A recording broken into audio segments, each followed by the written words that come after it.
அனைவருக்கும் காலை வணக்கம். இரு கிளிகள்.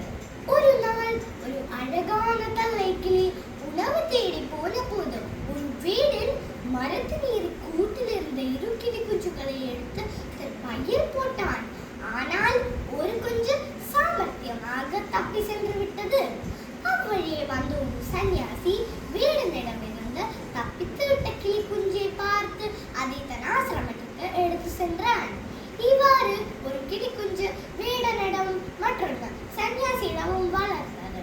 ஒரு நாள் அந்நாட்டு மன்னர் காட்டினுள் குதிரையில் வரும்பொழுது வேடனின் குடிசையை கண்டு அதன் பக்கம் சென்றான்.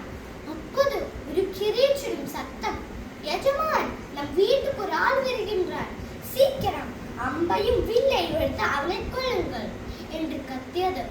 நற்குணம் இல்லாத பறவை என்று அரேசியர் நினைத்து அதை திரும்பி கூட பார்க்காமல் குதிரையை ஓட்டி செல்லும் போது வழியில் ஒரு ஆசிரமம் தெரிந்தது. அங்கிருந்து கொஞ்சம் தண்ணீர் குடிக்க நினைத்த குதிரையை நிறுத்தினார்.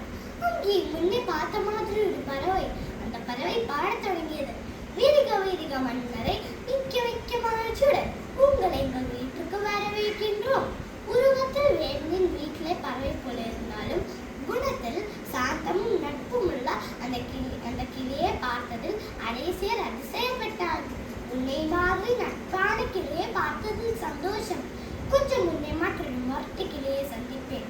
அந்த கிளி வேடனிடாதோ என்று கிளி கேட்டது. ஆமாம், அது உனக்கு எப்படி தெரியும்? அரேசியர் கேட்டார்.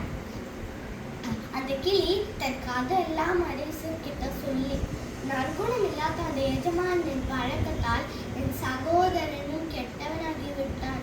ஆனால் என் எஜமான் ரொம்ப நல்லவர்.